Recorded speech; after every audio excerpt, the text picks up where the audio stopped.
Capítulo 1. A solidão que pesa como carga. Eu estava às 7 horas na estrada quando o sol começou a descer atrás das serras de Goiás.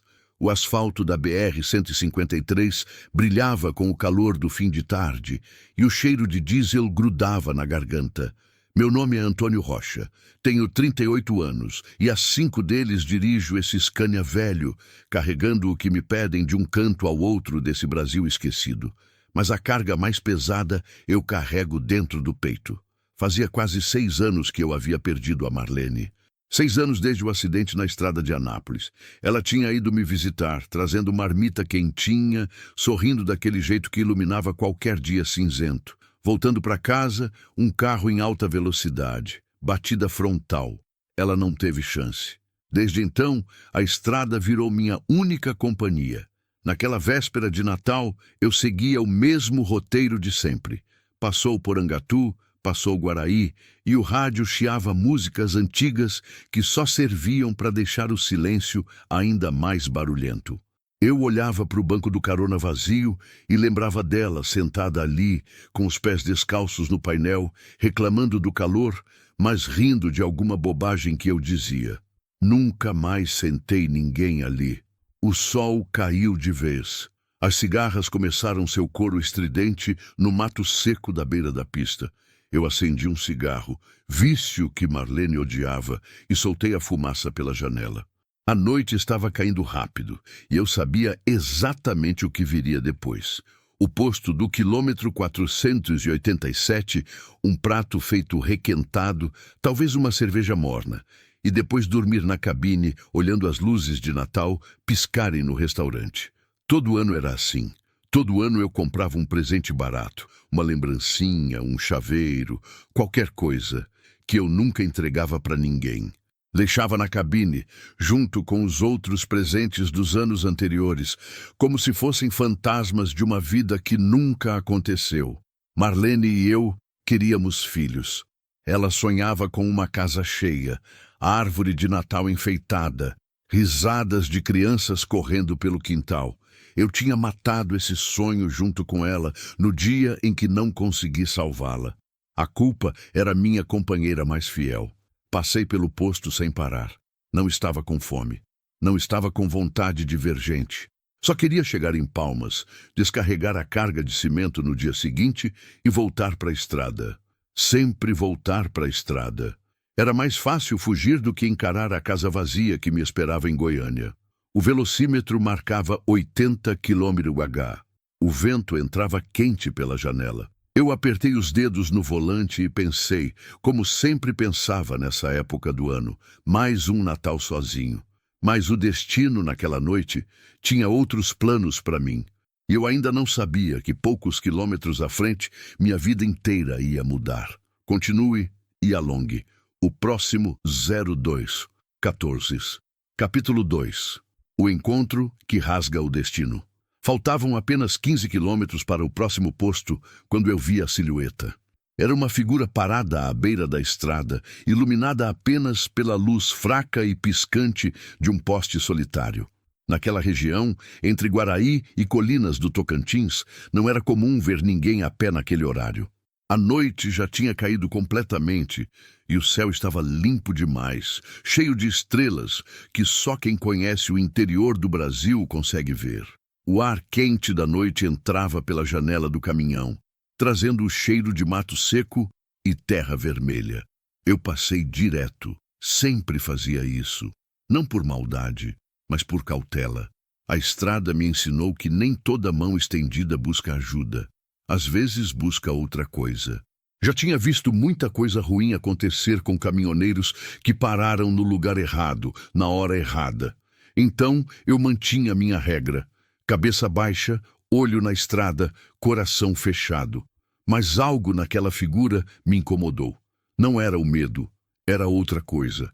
Uma sensação estranha, como se eu tivesse deixado algo importante para trás.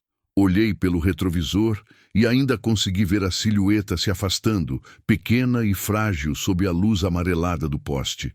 Era uma mulher, jovem, pelos movimentos. Ela segurava algo contra o peito, parecia uma sacola, ou talvez uma bolsa pequena. O corpo dela estava encolhido, os ombros curvados, como se carregasse o peso do mundo inteiro. Eu balancei a cabeça e tentei seguir em frente, mas a imagem dela ficou grudada na minha mente. Comecei a imaginar cenários, e se ela estava fugindo de alguém, e se estava machucada, e se estava perdida, e se fosse Marlene naquela situação, anos atrás, e ninguém tivesse parado. Eu praguejei baixinho. Bati a mão no volante, sabia que ia me arrepender, mas também sabia que, se não voltasse, ia carregar aquele peso pelo resto da vida, e eu já tinha peso demais para carregar. Reduzi a velocidade, encostei na beira da pista, engati a ré devagar, fazendo o caminhão recuar uns 200 metros, até que os faróis iluminaram a figura novamente. Era uma moça. Ela devia ter uns 20 e poucos anos, talvez menos. Cabelos castanhos soltos nos ombros, um pouco bagunçados pelo vento. Vestia uma blusa simples e uma calça jeans desbotada. A sacola que ela segurava era de pano, surrada, cheia de remendos. No rosto dela havia marcas de choro recente. Os olhos estavam inchados e vermelhos, e ela tremia. Não sei se era de frio ou de medo. Eu abri a janela e fiquei ali, esperando ela se aproximar. Mas ela não se moveu. Só me olhou, parada, como se estivesse tentando decidir se eu era uma resposta ou mais um perigo. "Moça!" chamei, sem sair do caminhão. "Tá tudo bem?" Ela não respondeu de imediato. Ficou me encarando com aqueles olhos grandes e assustados, e eu percebi que ela estava tremendo mesmo. As mãos dela apertavam a sacola contra o peito como se fosse a única coisa que ainda lhe restava no mundo. "Tá perdida?" Insisti, mantendo a voz calma. "Precisa de ajuda?" Ela engoliu em seco. Deu um passo tímido na minha direção, ainda hesitante. A luz dos faróis do caminhão iluminava o rosto dela, e foi quando eu vi direito. Ela era bonita. Não daquela beleza chamativa de revista, mas de uma beleza delicada, meiga, daquelas que a gente vê e sente uma pontada no peito. Os traços dela eram suaves, quase infantis, mas havia ali um cansaço profundo que não combinava com a idade. Parecia alguém que tinha envelhecido rápido demais por dentro. A voz dela saiu rouca, quase um sussurro. "Eu não tenho para onde ir." Aquelas palavras me atingiram como um soco. Não sei porquê, mas eu senti como se Marlene estivesse ali, naquela moça perdida no meio do nada. Senti como se o destino estivesse me dando uma segunda chance de fazer alguma coisa certa. Algo que eu não consegui fazer naquela tarde em Anápolis, quando não pude salvar a mulher que eu amava. "Entra", falei, abrindo a porta do carona pela primeira vez em anos. "Vamos conversar dentro. Aqui fora não é seguro." Ela hesitou. Olhou para a estrada vazia, depois para mim, depois para o chão. Estava calculando riscos. Eu entendi perfeitamente. Uma moça sozinha no meio da noite, entrando no caminhão de um desconhecido. Ela tinha todo o direito de ter medo. "Eu não vou te fazer mal", garanti, e tentei colocar na voz toda a honestidade que eu tinha. "Mas se preferir, eu posso te levar até o próximo posto e te deixar lá. Você decide." Ela respirou fundo. Limpou as lágrimas do rosto com as costas da mão e, finalmente, subiu no caminhão. O banco do carona rangeu quando ela se sentou. Ela puxou a sacola para cima do colo, mantendo distância de mim, encostada na porta como se precisasse de uma rota de fuga rápida. Eu não me ofendi. Liguei o caminhão de novo e voltei para a estrada, devagar, sem fazer movimentos bruscos. Durante os primeiros minutos, nenhum de nós falou nada. Eu mantive os olhos na pista. Ela olhava pela janela, vendo a escuridão do cerrado passar. O rádio continuava chiando baixinho, tocando alguma música sertaneja antiga que eu nem prestava atenção. O cheiro dela, um misto de suor, poeira e algo adocicado, talvez sabonete barato, preencheu a cabine. Era estranho ter alguém ali de novo. Estranho e, ao mesmo tempo, reconfortante. "Como é seu nome?" perguntei, quebrando o silêncio. Ela demorou para responder. Quando finalmente falou, a voz saiu tão baixa que eu quase não ouvi. "Clara, Clara", repeti, como se estivesse testando o som. "Bonito nome. Eu sou Antônio." Antônio Rocha. Ela apenas acenou com a cabeça, sem tirar os olhos da janela. Você é daqui da região? Tentei de novo, com cuidado. Não. De onde você é, então? Ela ficou em silêncio por tanto tempo que eu achei que não ia responder. Mas então ela suspirou fundo, como se estivesse reunindo forças para falar. De lugar nenhum. A resposta me pegou desprevenido. Eu ia perguntar o que ela quis dizer com isso, mas algo no jeito dela, nos ombros caídos, na voz quebrada, me fez parar. Não era hora de pressionar, então eu só dirigi, respeitando o silêncio dela. Mais 10 minutos se passaram, até que Clara falou de novo, dessa vez por conta própria. Eu fugi de casa hoje. Olhei de relance para ela, mas mantive o foco na estrada. Ela continuava olhando pela janela, abraçada na sacola. Minha família... A voz dela tremeu. Eles não me queriam mais. Disseram que eu era um fardo, que eu só dava despesa, que seria melhor eu sumir. Eu apertei o volante com mais força. Senti a raiva subindo, mas não deixei transparecer. E você saiu assim, sem nada? Peguei o que tinha. Ela bateu de leve na sacola. Umas roupas, um pouco de dinheiro, e vim embora. Peguei carona até aqui, mas o cara que me trouxe... Ela parou, engoliu em seco. Ele começou a fazer perguntas estranhas, a me olhar de um jeito que eu não gostei. Pedi para ele me deixar na beira da estrada e desci correndo. O silêncio voltou, mas agora era diferente. Era um silêncio carregado, pesado de histórias não contadas e medos não confessados. Eu senti meu peito apertar. Quantas histórias como a dela eu já tinha ignorado ao longo dos anos. Quantas vezes passei direto por alguém que precisava de ajuda porque escolhi o caminho fácil da indiferença? Você tem para onde ir? Alguém que possa te ajudar? Ela balançou a cabeça devagar. Não. Amigos? Parentes em outra cidade? Não tenho ninguém. A frase ecoou dentro da cabine como um tiro. Não tenho ninguém. Eu conhecia bem aquela frase. Repetia ela todo dia para mim mesmo, desde que Marlene partiu. Mas era diferente ouvir de outra pessoa.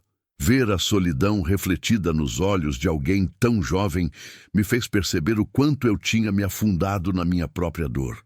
Eu respirei fundo, tentando organizar os pensamentos. O posto estava a poucos quilômetros. Eu podia deixá-la lá, dar algum dinheiro, seguir viagem e esquecer que aquilo tinha acontecido. Era o mais sensato, o mais seguro. Mas seria o certo? Olhei de novo para Clara. Ela continuava abraçada na sacola, tremendo, com os olhos fixos na escuridão lá fora. Eu vi Marlene nela. Vi a fragilidade, o medo, a solidão. E vi também uma chance. Talvez a última chance que o destino me daria de fazer algo que importasse. Olha, comecei, escolhendo as palavras com cuidado. Eu sei que você não me conhece, e eu não te conheço, mas eu estou indo para Palmas. Tenho que entregar uma carga lá amanhã. Se você quiser, pode ir comigo até lá. Eu te deixo em algum lugar seguro, te dou um dinheiro para você se virar. Sem compromisso, sem cobrança. Engasguei um pouco. Eu só não consigo te deixar sozinha na beira da estrada. Não hoje. Não na véspera de Natal. Clara finalmente virou o rosto para mim. As lágrimas tinham voltado, mas dessa vez eram diferentes. Não eram lágrimas de desespero. Eram lágrimas de alívio. Por que você está fazendo isso? Perguntou a voz embargada. Eu pensei na resposta. Pensei em Marlene. Pensei nos 6 anos de solidão.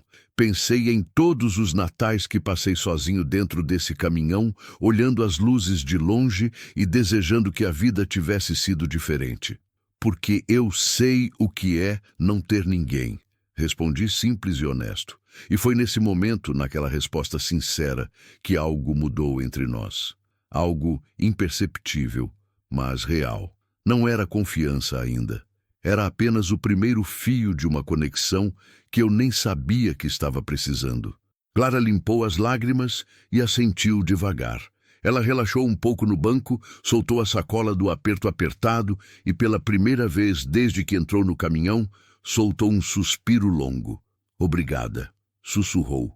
Eu não respondi.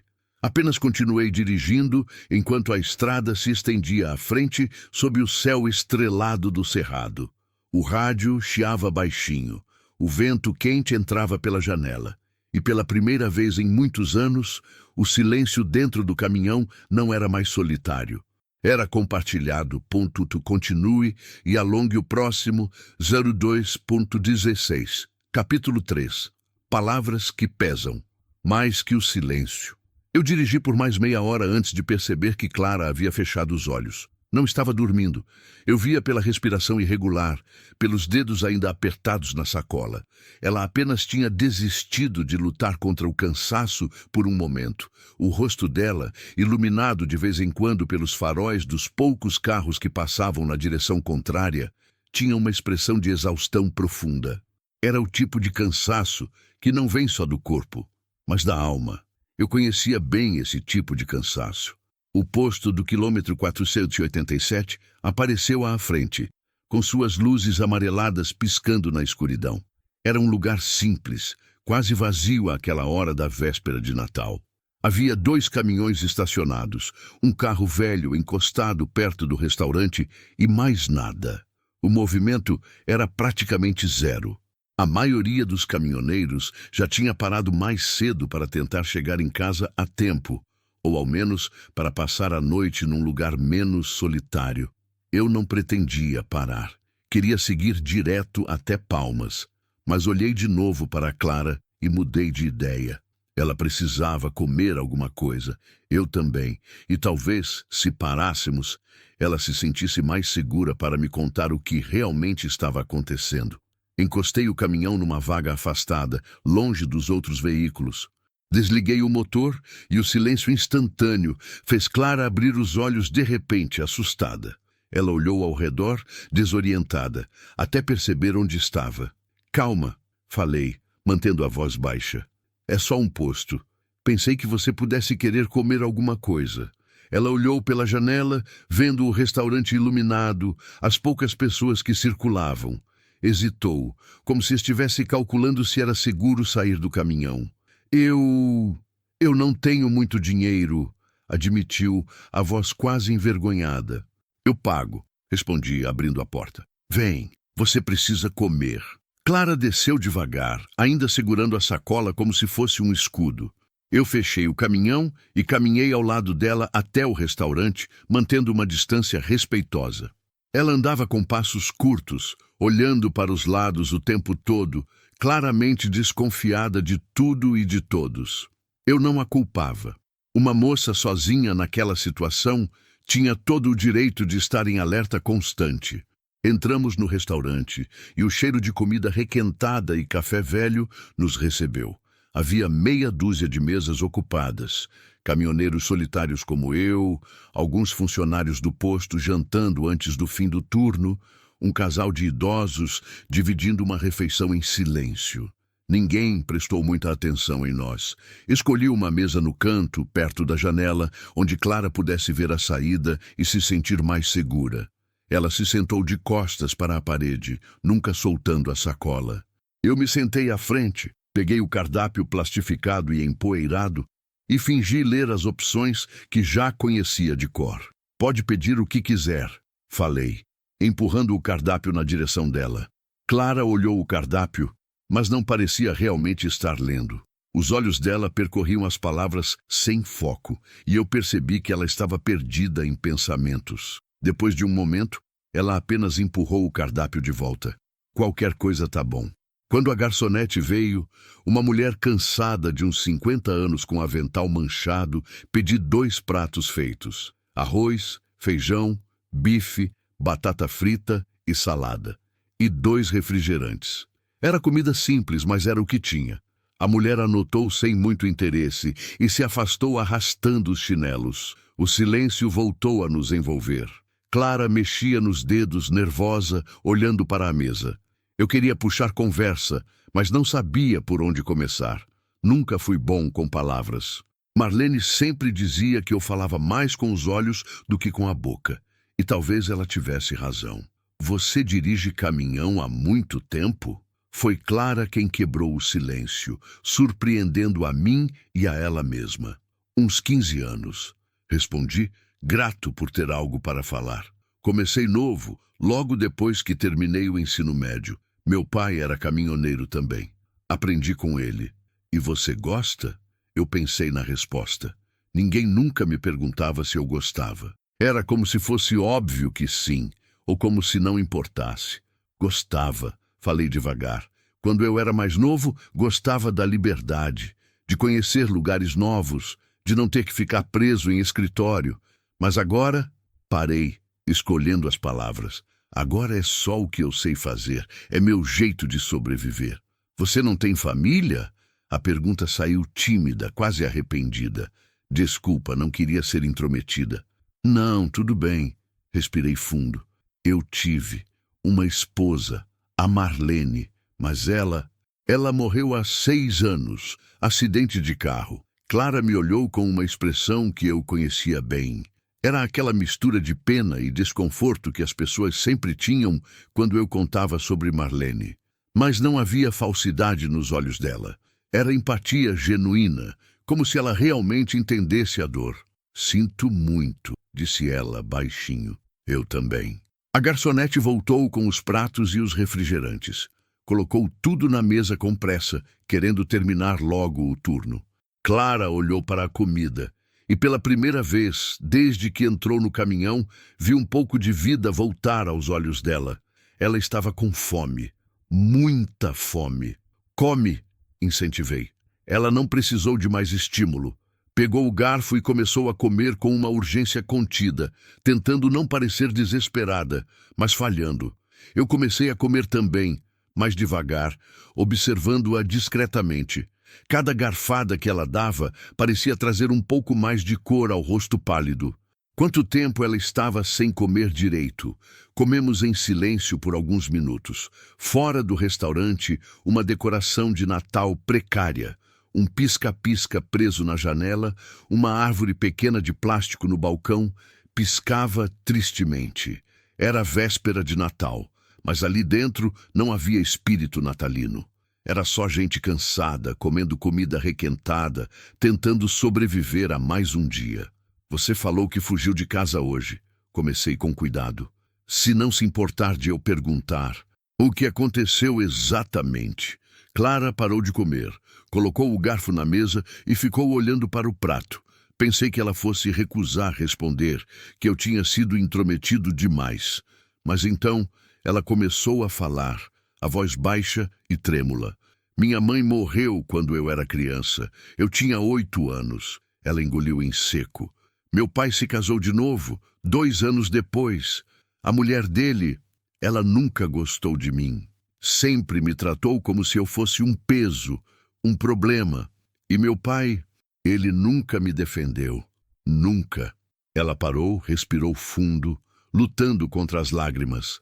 Quando eu fiz 18, pensei que as coisas fossem melhorar, que eu ia conseguir sair, trabalhar, ter minha própria vida. Mas eu não consegui emprego fixo, só uns bicos aqui e ali. Mal dava para ajudar com as despesas de casa. E a mulher do meu pai começou a ficar cada vez mais agressiva comigo. Dizia que eu era vagabunda, que não servia para nada, que eu só queria sugar eles. As lágrimas começaram a escorrer, silenciosas. Ontem de noite a gente discutiu.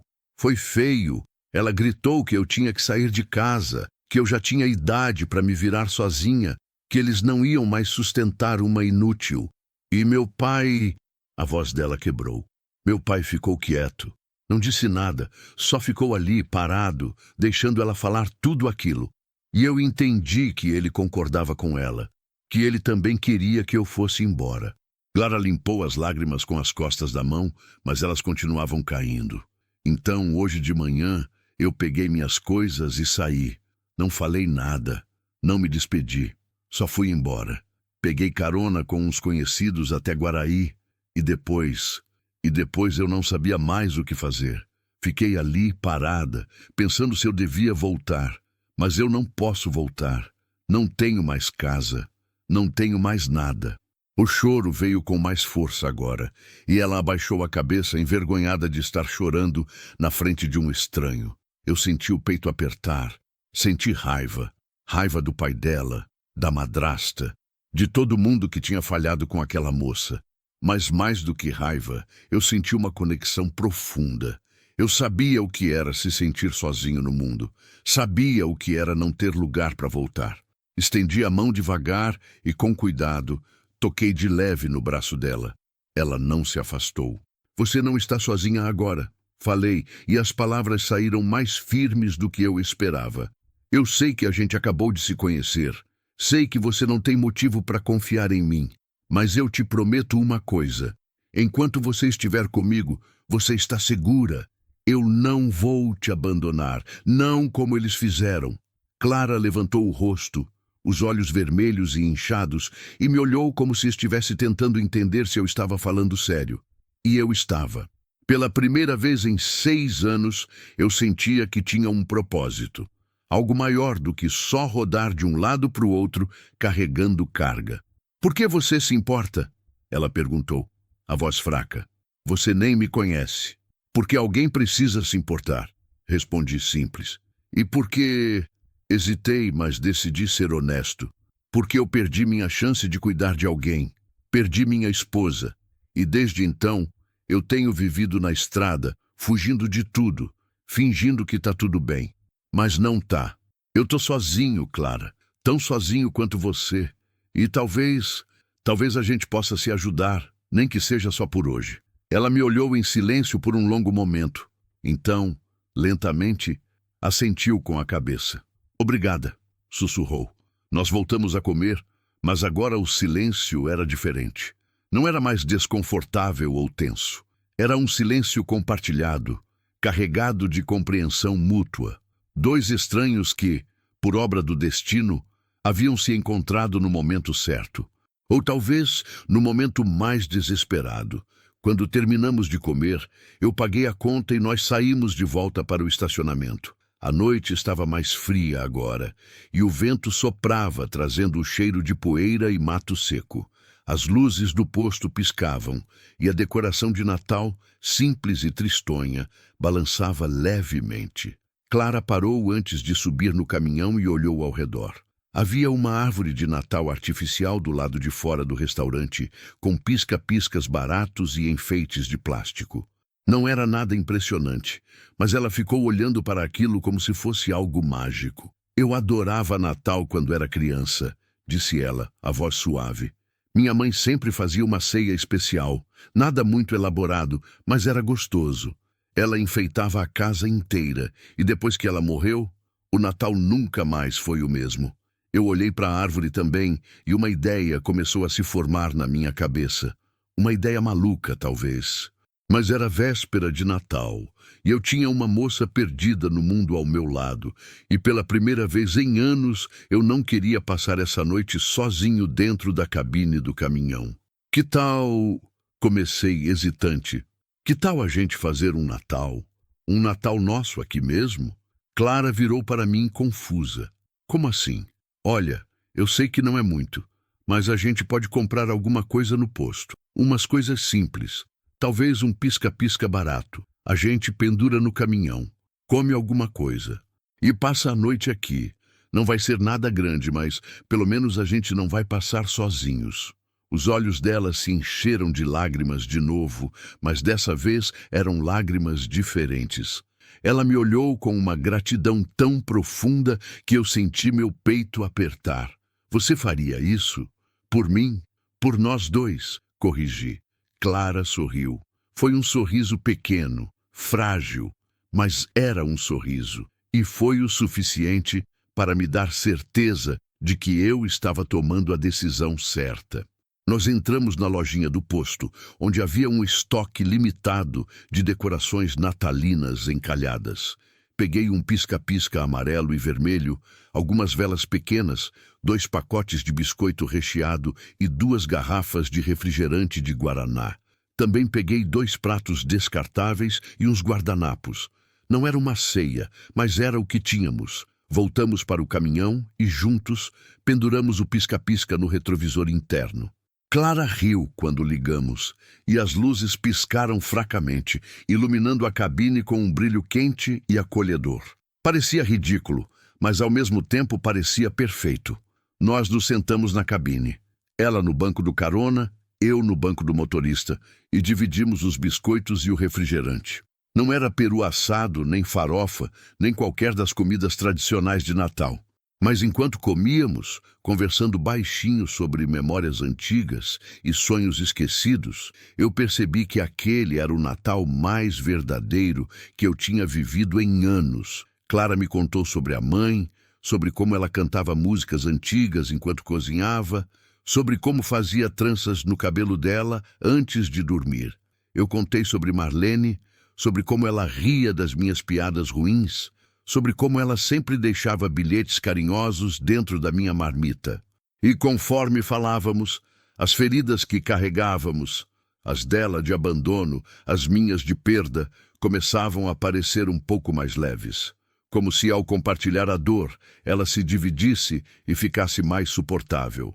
Quando o cansaço finalmente nos venceu, Clara se acomodou no banco do carona, enrolada em um cobertor velho que eu tinha na cabine. Eu fiquei no banco do motorista, reclinado, olhando as luzes do pisca-pisca piscarem suavemente. Antes de fechar os olhos, eu olhei para ela. Clara estava quase dormindo, o rosto relaxado pela primeira vez desde que a encontrei, e eu percebi algo que me assustou e me confortou ao mesmo tempo. Pela primeira vez em 6 anos, eu não me sentia completamente sozinho. E talvez, apenas talvez, aquele encontro na beira da estrada não tivesse sido um acaso. Talvez fosse exatamente o que nós dois precisávamos para continuar vivendo. Continue e alongue o próximo Zardor 18, capítulo 4. Quando a tempestade vem de dentro e de fora, acordei com o som de trovão. A luz do amanhecer mal tinha chegado e o céu estava carregado de nuvens escuras que se moviam rápido demais. O pisca-pisca ainda piscava fraco na cabine, mas agora a luz dele parecia triste contra a escuridão que se formava lá fora. Olhei para o lado e vi Clara ainda dormindo, encolhida debaixo do cobertor velho. O rosto dela estava sereno, quase infantil no sono, e por um momento eu hesitei em acordá-la. Mas precisávamos seguir viagem. Clara, chamei baixinho, tocando de leve no ombro dela. Clara, acorda, a gente precisa ir. Ela se mexeu devagar, confusa, demorando alguns segundos para lembrar onde estava. Quando seus olhos finalmente focaram em mim, vi o medo voltar, aquele medo instintivo de quem não sabe se está segura. Mas então ela pareceu se lembrar da noite anterior, do Natal improvisado, das conversas, e o medo se dissolveu um pouco. Que horas são? Perguntou a voz rouca de sono. Quase 6 da manhã. Apontei para o céu através do para-brisa. E parece que vem tempestade. A gente precisa sair daqui antes que o tempo feche de vez. Clara se sentou, esticou o corpo dolorido de ter dormido em posição ruim e olhou pela janela. O vento já estava mais forte, balançando as árvores e levantando poeira vermelha do chão de terra batida do posto. Alguns caminhoneiros que haviam dormido ali já estavam ligando os motores, apressados para fugir da chuva que se anunciava. Nós descemos do caminhão para usar o banheiro do posto e tomar um café rápido. O ar estava pesado, quente e úmido, daquele jeito que só fica antes de uma tempestade forte no cerrado. As nuvens pareciam baixas o suficiente para tocar, e o cheiro de terra molhada já começava a se espalhar, mesmo sem ter caído uma gota ainda. No restaurante, quase vazio àquela hora, pedimos 2 cafés com leite e uns pães na chapa. Clara comia devagar agora, mais calma do que na noite anterior. Ela parecia diferente à luz do dia, ainda frágil, ainda assustada, mas um pouco mais forte. Como se ter dormido em segurança pela primeira vez em dias tivesse devolvido um pedaço da dignidade que tinham tirado dela. Antônio, ela começou, mexendo no café sem me olhar. Eu sei que você está indo para Palmas, e eu sei que você não me deve nada. Mas o que vai acontecer quando a gente chegar lá? A pergunta me pegou desprevenido. Eu tinha evitado pensar nisso a noite inteira. Tinha me concentrado apenas no presente, no agora, naquele Natal improvisado que, por algum milagre, tinha nos dado um momento de paz. Mas ela estava certa em perguntar: o que ia acontecer? Eu não sei, admiti honesto, mais a gente descobre. Você precisa de algum lugar para ficar, nem que seja por uns dias, até conseguir se organizar. Eu posso te dar um dinheiro, ajudar você a procurar alguma pensão barata. Você não precisa fazer isso, interrompeu ela, finalmente me encarando. Você já fez mais do que qualquer um faria. Eu sei que não preciso, mas eu quero. Clara me olhou por um longo momento e vi algo mudando naqueles olhos castanhos. Não era só gratidão, era o começo de algo mais profundo. Talvez confiança, talvez esperança. Ela estava começando a acreditar que eu não ia abandoná-la.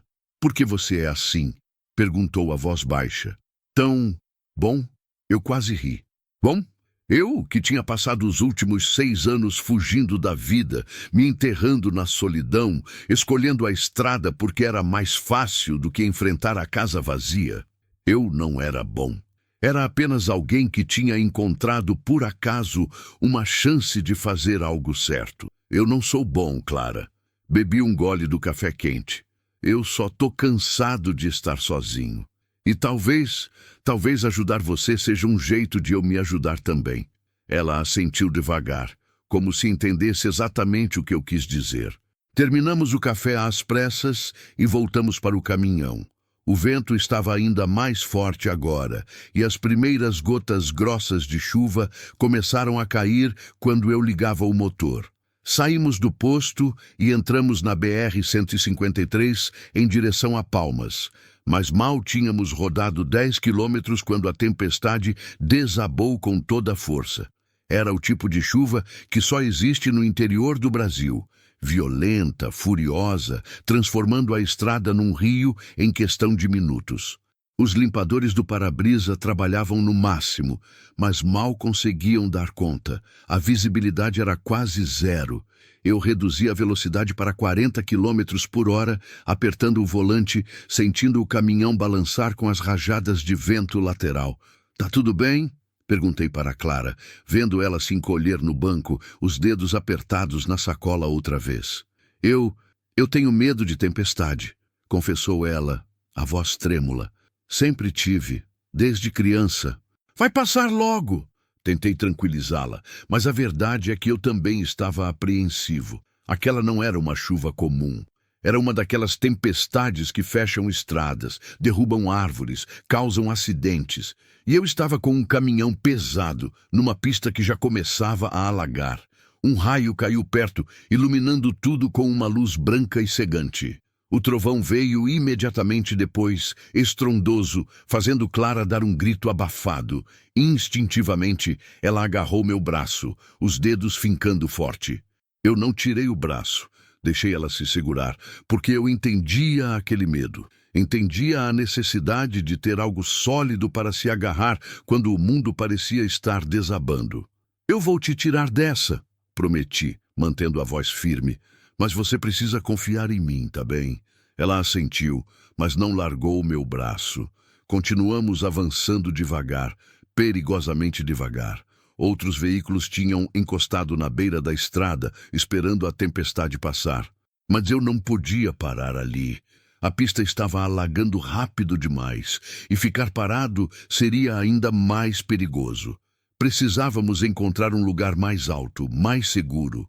E foi quando eu vi. À frente, através da cortina de chuva, havia uma elevação na estrada. E logo depois dela, segundo minhas lembranças, havia um posto de gasolina abandonado.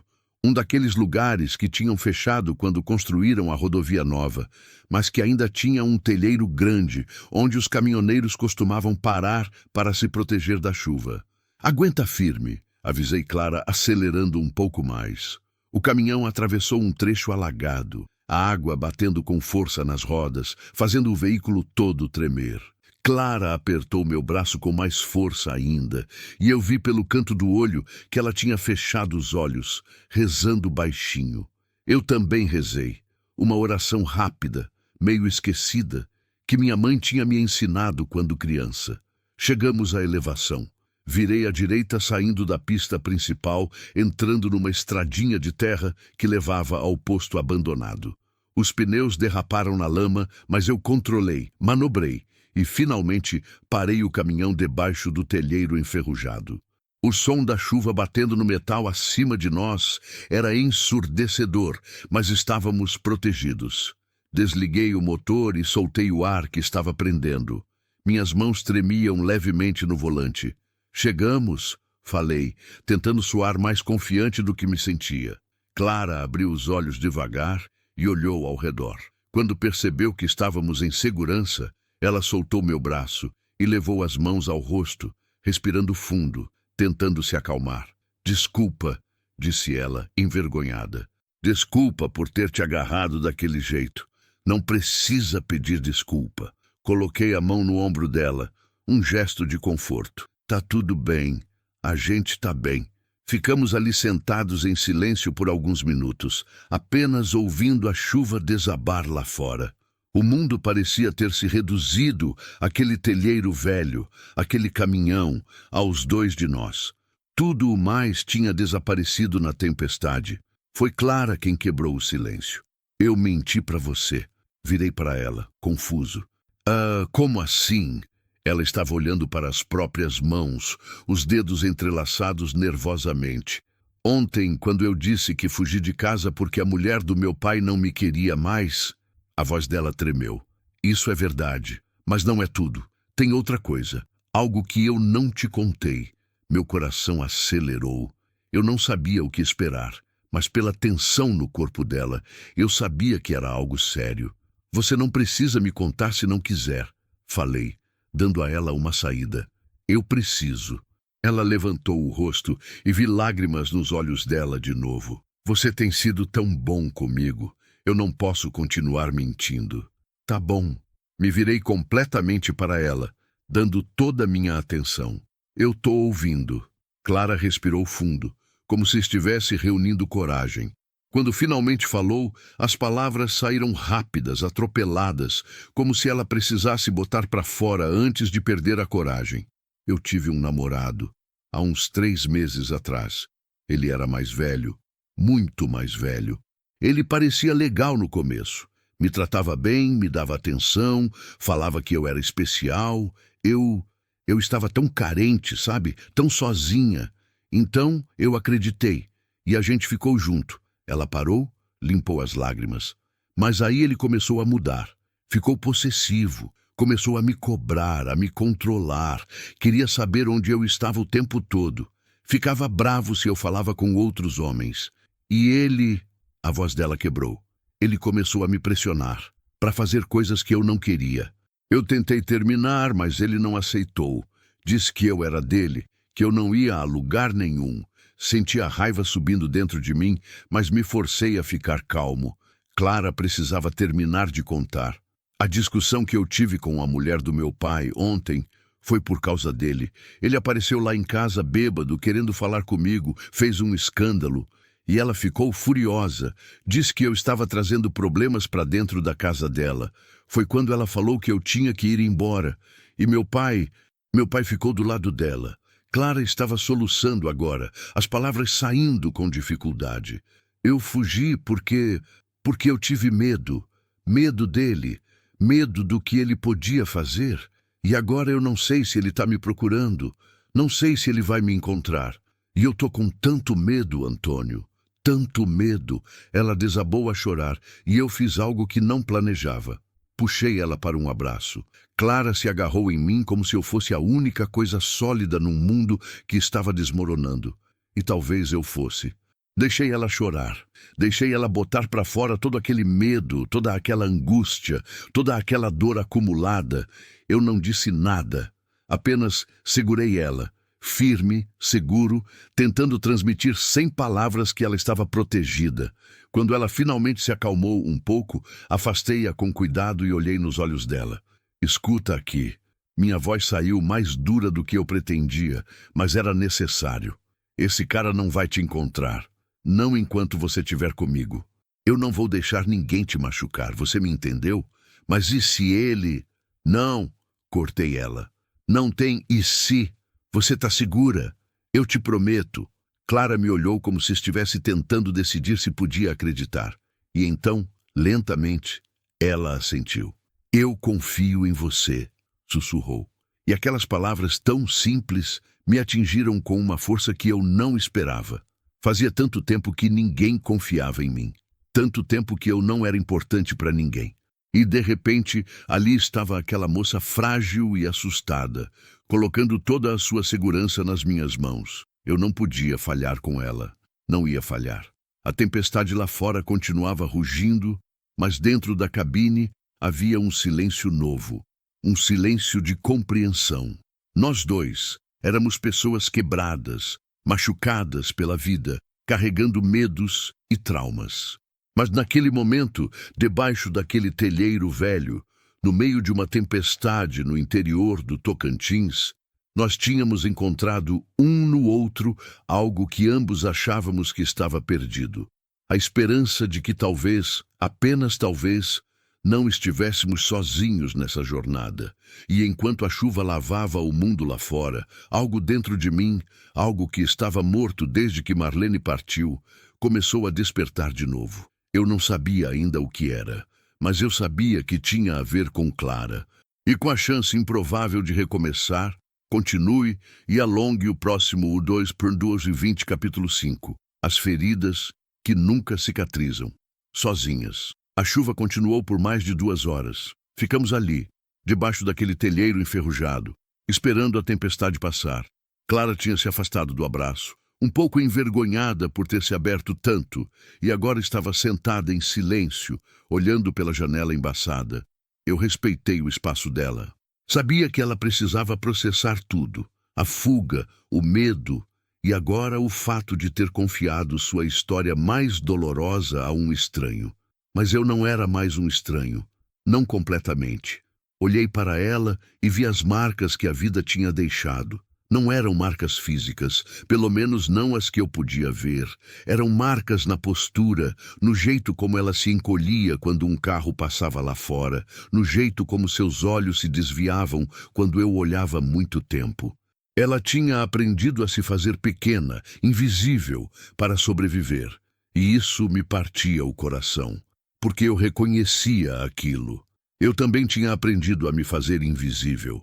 Depois que Marlene morreu, eu tinha me encolhido dentro de mim mesmo, escolhendo a solidão da estrada porque era mais seguro do que arriscar se conectar com alguém de novo. E olhando para Clara, eu via o quanto eu tinha desperdiçado esses últimos 6 anos. "Você tá com fome?"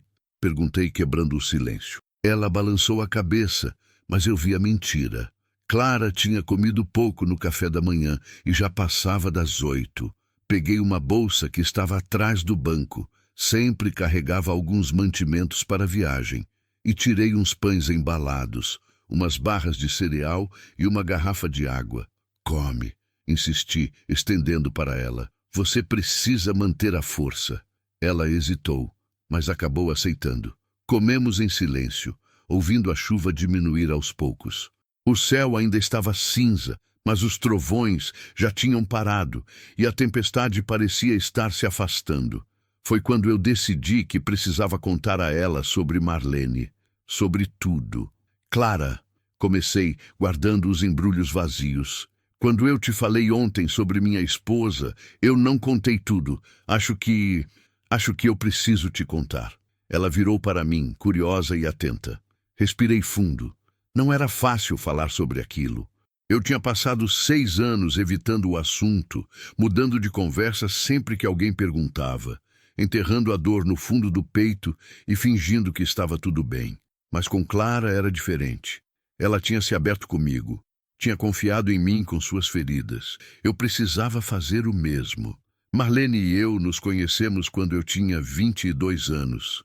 Comecei, a voz baixa. Ela trabalhava num posto de gasolina em Goiânia. Eu parava lá toda vez que fazia a rota para o sul. A gente começou a conversar e, sei lá, foi rápido. 3 meses depois a gente já estava morando junto. 6 meses depois casamos. Sorri com a lembrança, mesmo que doesse. Ela era a pessoa mais viva que eu já conheci. Sempre rindo, sempre fazendo planos. Queria ter filhos, muitos filhos. Dizia que ia encher a casa de crianças barulhentas e eu ia ter que me acostumar. Minha voz tremeu. Eu adorava a ideia. Eu queria aquilo também. Queria construir uma família com ela. Parei engolindo o nó na garganta. Mas eu era jovem, ambicioso, queria ganhar mais dinheiro, fazer mais viagens, comprar um caminhão melhor. Então eu ficava muito tempo fora, semanas inteiras na estrada. Marlene ficava sozinha em casa esperando e ela nunca reclamava, nunca. Mas eu sei que ela sofria, sei que ela se sentia sozinha. Clara estava me ouvindo com atenção total, sem interromper. Um dia, 6 anos atrás, eu estava voltando de uma viagem longa. Tinha ficado quase um mês fora. Era aniversário de casamento nosso e eu tinha prometido que ia chegar a tempo, mas me atrasei. Liguei para ela, pedi desculpa, disse que ia demorar mais umas horas e ela... A voz saiu embargada. Ela disse que não tinha problema, que ia me encontrar na estrada. Ia levar uma marmita quentinha e a gente ia comemorar ali mesmo no caminhão. Fechei os olhos, mas as imagens vieram todas de uma vez. Imagens que eu tinha tentado apagar por 6 anos. Ela pegou o carro velho que a gente tinha e saiu. Eu estava perto de Anápolis quando recebi a ligação. Era a polícia. Tinha acontecido um acidente. Um carro em alta velocidade. Batida frontal. Marlene. Ela morreu na hora. Abri os olhos e vi Clara com as mãos cobrindo a boca, lágrimas escorrendo. E a culpa foi minha, continuei, a voz quebrando. Se eu tivesse chegado na hora, se eu não tivesse ficado tanto tempo fora, se eu tivesse dado mais atenção a ela, menos atenção ao trabalho, ela ainda estaria viva. Não foi sua culpa, Clara sussurrou, a voz embargada. Foi sim. Limpei as lágrimas que começavam a cair. Eu a coloquei naquela estrada. Eu fiz ela sair de casa. E desde então, eu não consigo perdoar a mim mesmo. Não consigo parar de rodar, porque se eu parar, se eu voltar para aquela casa vazia, eu vou ter que encarar o que eu perdi, o que eu destruí. Clara estendeu a mão e segurou a minha, apertando com força. Você não destruiu nada, Antônio. Foi um acidente. Você não tinha como saber. Mas eu devia ter estado lá, devia ter sido um marido melhor. E você acha que se punir vai mudar alguma coisa? Ela me olhou nos olhos, e havia uma firmeza ali que eu não esperava. Você acha que Marlene ia querer isso? Que você passasse o resto da vida sozinho, se culpando, se escondendo na estrada? Eu não tinha resposta. Nunca tinha pensado nisso daquele jeito. Eu não conheci ela, continuou Clara, a voz mais firme agora. Mas pelo jeito que você fala dela, eu sei que ela te amava, e quem ama não quer ver a pessoa que ficou se destruindo por dentro. Quem ama quer que a outra pessoa viva. De verdade, as palavras dela me atingiram como um soco no estômago, porque ela estava certa. Marlene teria odiado ver o que eu tinha me tornado. Teria odiado me ver fugindo, me escondendo, desperdiçando a vida que ela não pôde ter. Eu tinha honrado a memória dela da pior forma possível. Eu não sei como parar de fugir, admiti, a voz fraca. Não sei como viver de novo. Clara apertou minha mão com mais força. Talvez a gente aprenda junto. Olhei para ela. Aquela moça que eu tinha encontrado perdida na beira da estrada menos de 24 horas atrás, e vi uma força que eu não tinha visto antes. Ela também estava quebrada, também estava fugindo. Mas havia nela uma determinação, uma vontade de sobreviver que eu tinha perdido há muito tempo. E, de repente, eu entendi. Nós dois estávamos na mesma jornada. Não era só ela que precisava de mim. Eu também precisava dela. Porque sozinhos, nós dois estávamos nos afogando. Mas juntos, talvez houvesse uma chance. A chuva tinha parado completamente agora. O sol começava a aparecer entre as nuvens, iluminando a estrada molhada que brilhava como espelho. Eu olhei lá fora e percebi que precisávamos seguir. Palmas ainda estava a alguns quilômetros de distância e eu tinha uma carga para entregar. Mas algo tinha mudado. Eu não estava mais dirigindo sozinho e pela primeira vez em 6 anos isso não me assustava, me confortava. Vamos? Perguntei para Clara. Ela assentiu, limpando as lágrimas e tentando sorrir. Vamos. Liguei o motor do caminhão e saímos devagar do posto abandonado, voltando para a BR-153. A estrada estava cheia de poças e alguns galhos de árvores tinham caído na pista, mas nada que impedisse a passagem. O céu ainda estava nublado, mas não era mais ameaçador. Era apenas cinza, como se o mundo estivesse se recuperando da fúria da tempestade. Rodamos em silêncio por alguns quilômetros. Clara olhava pela janela, perdida em pensamentos. Eu mantinha os olhos na estrada, mas minha mente estava agitada. Tudo tinha acontecido tão rápido. O encontro, o Natal improvisado, a tempestade, as confissões. Era como se o destino tivesse comprimido meses de conexão em apenas um dia. Foi Clara quem quebrou o silêncio dessa vez. Antônio, o que vai acontecer quando a gente chegar em Palmas? Era a mesma pergunta de antes, mas agora ela carregava um peso diferente, porque agora não era só sobre logística ou sobre onde ela ia ficar. Era sobre nós, sobre o que aquele encontro significava, sobre o que vinha depois. Eu não sei, admiti, honesto como sempre, mas eu não quero te deixar sozinha. Não depois de tudo que a gente conversou, não depois de... Hesitei. Não depois de sentir que talvez eu possa ter uma chance de consertar alguma coisa na minha vida. Clara virou para mim, os olhos arregalados. O que você está dizendo? Eu estou dizendo que... Procurei as palavras certas. Eu estou dizendo que talvez a gente possa se ajudar de verdade. Não só por hoje, mas por mais tempo. Eu tenho uma casa em Goiânia. Tá vazia há anos. Tá cheia de poeira e de lembranças ruins. Mas ela existe. E você precisa de um lugar. Então talvez você possa ficar lá por um tempo, até você se organizar, até descobrir o que você quer fazer da sua vida. Clara me olhou em silêncio por um longo momento. Eu vi a desconfiança lutando contra a esperança nos olhos dela. Ela tinha sido ferida tantas vezes. Tinha confiado em pessoas que a decepcionaram. E agora eu estava pedindo para ela confiar em mim de novo.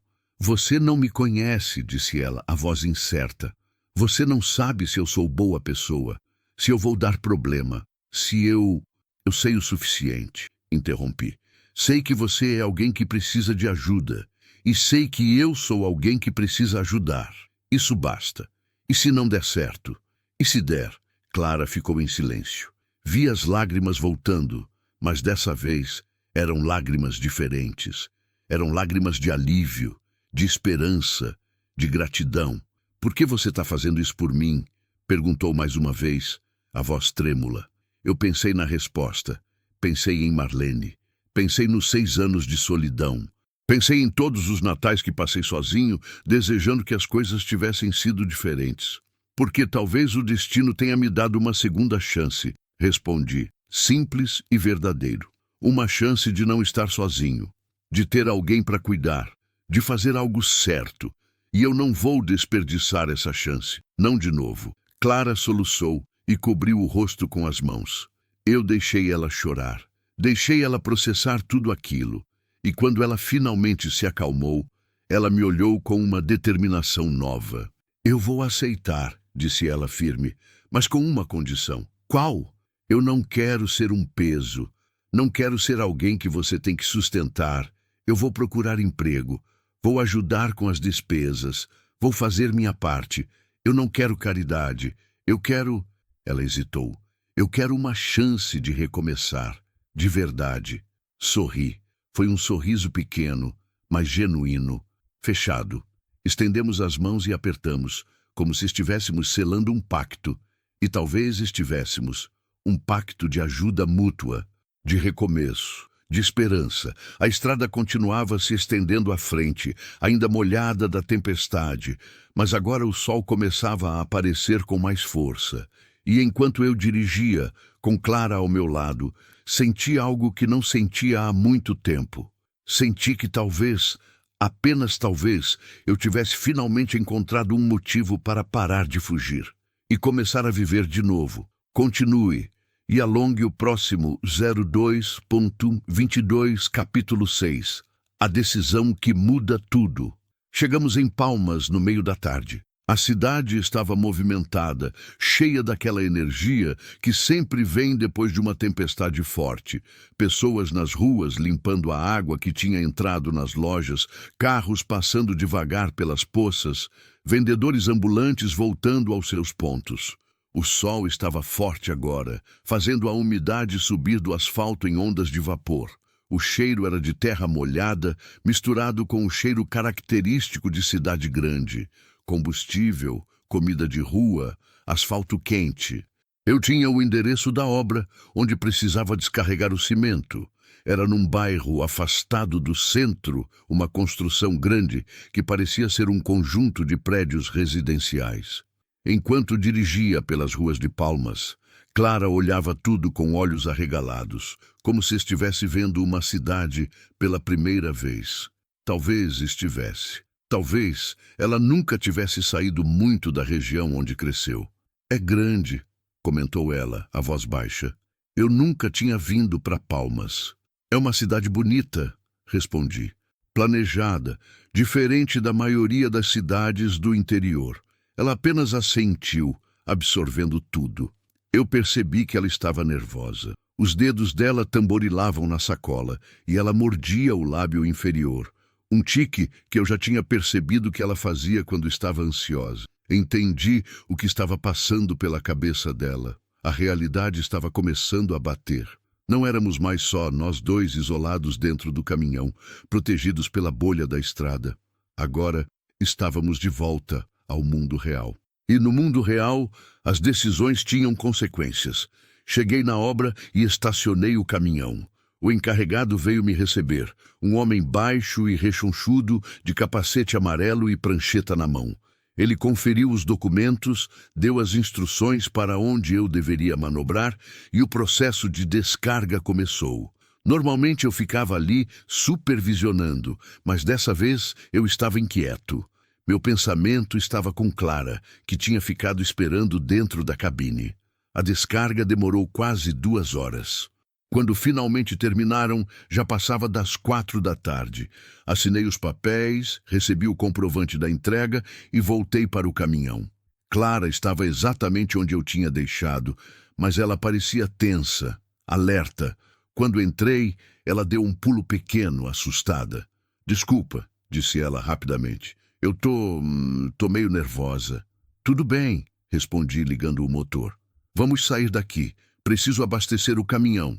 E depois a gente conversa sobre o próximo passo. Dirigi até um posto grande na saída da cidade. Enquanto o frentista abastecia o caminhão, eu e Clara descemos para esticar as pernas. Ela me acompanhou até a loja de conveniência, mantendo-se sempre perto de mim, como se tivesse medo de se afastar. Compramos água, alguns lanches e voltamos para o caminhão. Foi quando meu celular tocou. Era um número desconhecido. Normalmente eu não atendia, mas algo me fez aceitar a chamada. Alô? Antônio Rocha? Era uma voz feminina, profissional. Sou eu. Quem fala? Aqui é da transportadora Silva em Costa. O senhor tem disponibilidade para pegar uma carga urgente? Precisamos levar eletrodomésticos de Palmas para Goiânia. Pagamento acima da tabela por causa da urgência. Olhei para Clara, que estava me observando curiosa. Goiânia, minha cidade, a casa vazia que eu evitava há 6 anos. O destino estava, mais uma vez, empurrando a gente numa direção específica. Quando precisa sair? Perguntei. Idealmente ainda hoje. A carga já está pronta. É só carregar e seguir viagem. Pensei rápido. Era final de tarde. Se eu carregasse agora, poderia rodar durante a noite e chegar em Goiânia na manhã seguinte. Seria cansativo, mas era viável. E mais importante, era a desculpa perfeita para voltar para casa. Para enfrentar o que eu estava evitando. Para começar de verdade aquilo que tinha prometido para Clara. Eu aceito, respondi. Mande o endereço para carregar. Desliguei e olhei para Clara. Mudança de planos. Eu peguei uma carga para Goiânia. A gente vai direto para lá. Os olhos dela se arregalaram. Goiânia? Agora? Agora. Respirei fundo. É hora de eu parar de fugir. E é hora de você ter um lugar seguro para ficar. Clara ficou em silêncio por um momento, processando. Então ela assentiu devagar. Tá bem, vamos. Carregamos a carga numa distribuidora no setor industrial de Palmas. Eram geladeiras, fogões, máquinas de lavar. Mercadoria pesada que precisava ser bem amarrada. A operação demorou mais 1 hora. Quando finalmente saímos, já escurecia. A BR-153 Sul nos esperava. Aquela mesma estrada que eu conhecia de cor, que tinha percorrido centenas de vezes nos últimos anos. Mas dessa vez era diferente. Dessa vez eu não estava fugindo. Estava voltando. Clara percebeu meu silêncio e respeitou. Ficamos quase 1 hora rodando sem falar nada, apenas ouvindo o ronco do motor e o som do vento entrando pela janela. O céu estava limpo agora, cheio de estrelas que só aparecem quando a gente está longe das luzes da cidade. Era bonito, reconfortante. Foi Clara quem quebrou o silêncio. Você tá nervoso? Não era uma pergunta, era uma constatação. Tô, admiti. Eu não volto para Goiânia faz quase 1 ano. E quando eu volto é sempre rápido. Pego alguma coisa que preciso e saio correndo. Nunca fico, nunca durmo lá. Nunca enfrento. E agora você vai ter que enfrentar. E eu não sei se tô pronto. Clara ficou em silêncio por um momento, pensativa. Então ela disse algo que me pegou de surpresa. Eu também tô com medo. Olhei rapidamente para ela antes de voltar os olhos para a estrada. Do quê? De tudo. A voz dela estava embargada.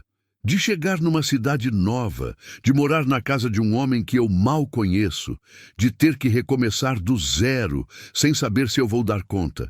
E principalmente de me decepcionar de novo, de descobrir que isso tudo era bom demais para ser verdade. Senti meu peito apertar.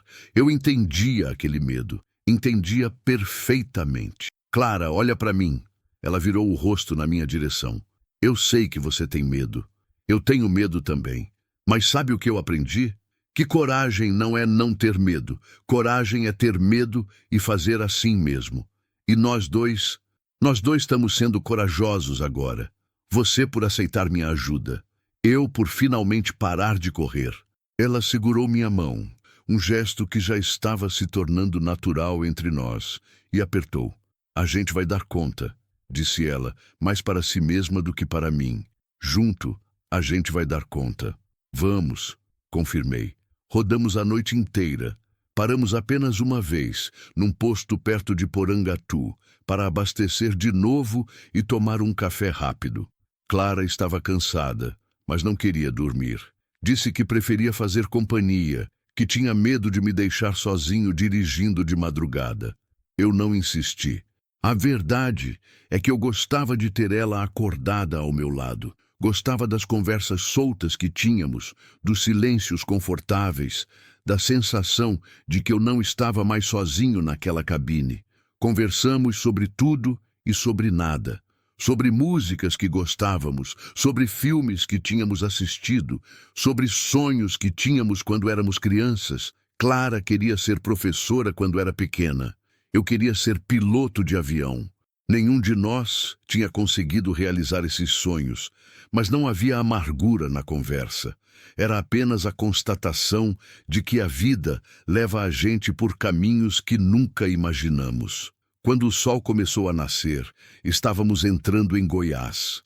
A luz dourada do amanhecer iluminava o cerrado, pintando tudo com tons de laranja e amarelo. Era lindo. E pela primeira vez em muito tempo, eu parei para realmente ver, para apreciar, para sentir gratidão por estar vivo para ver aquilo. É bonito, comentou Clara, também admirando a paisagem. É, concordei.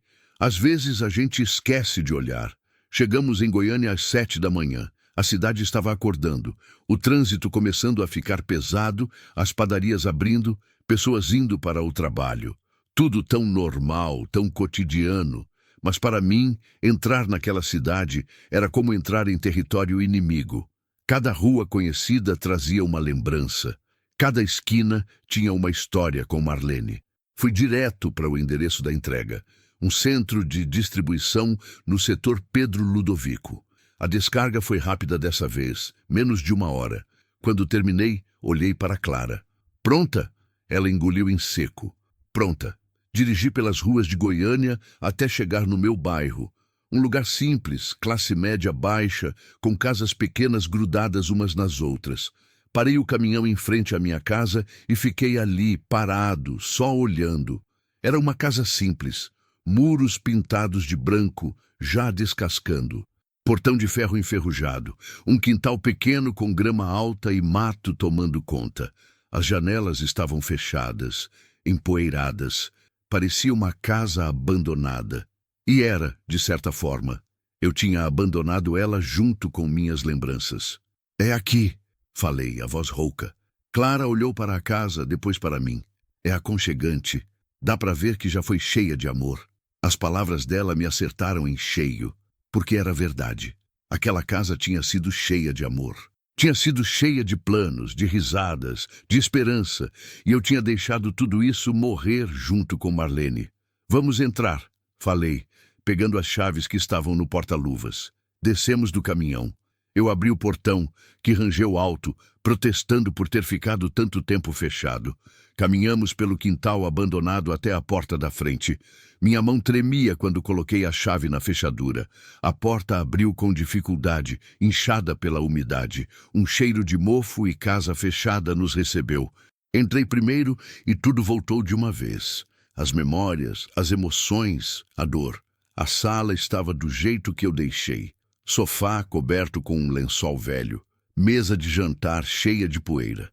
Fotos na parede. Eu e Marlene sorrindo. Abraçados. Felizes. Clara entrou atrás de mim, silenciosa, respeitosa. Ela não disse nada. Apenas colocou a mão nas minhas costas. Um gesto de apoio. Caminhei pela casa como se estivesse visitando um museu da minha própria vida. A cozinha, onde Marlene cozinhava cantando. A sala, onde assistíamos filmes abraçados no sofá. O quarto onde dormíamos juntos, onde fazíamos planos para o futuro que nunca veio. Cheguei no quarto e parei na porta. A cama ainda estava feita, do jeito que Marlene deixou na última vez. A cômoda ainda tinha os perfumes dela, as bijuterias, as coisas pequenas que ela amava. Eu não tinha mexido em nada, não tinha conseguido. E, de repente, a realidade de tudo aquilo me atingiu com força total. Eu desabei. Caí de joelhos ali mesmo, na porta do quarto, e chorei. Chorei como não chorava desde o funeral de Marlene. Chorei pela perda, pela culpa, pelos anos desperdiçados, pela vida que poderia ter sido e nunca foi. Chorei por tudo que eu tinha guardado dentro de mim durante 6 longos anos. Clara se ajoelhou ao meu lado e me abraçou. Não disse nada, apenas me segurou, firme e segura, enquanto eu me desfazia. E naquele abraço, naquela casa cheia de fantasmas do passado, eu senti algo começando a se curar dentro de mim.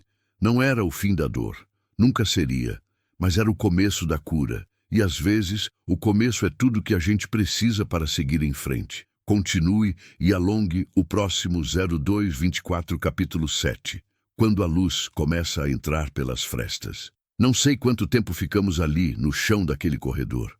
Eu chorava e Clara me segurava. Não havia palavras, apenas o silêncio da casa vazia e o som abafado dos meus soluços. Era como se 6 anos de dor comprimida finalmente tivessem encontrado uma saída.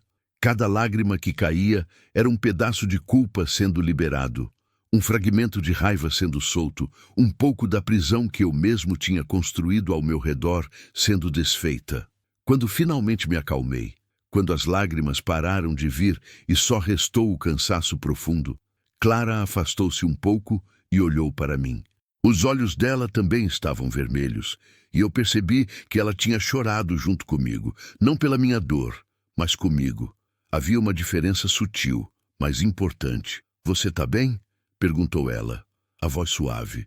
Eu assenti, mesmo não tendo certeza se era verdade, mas estava melhor, estava mais leve, como se finalmente tivesse colocado para fora um peso que estava me esmagando há anos. "Desculpa por isso", falei, limpando o rosto com as costas da mão.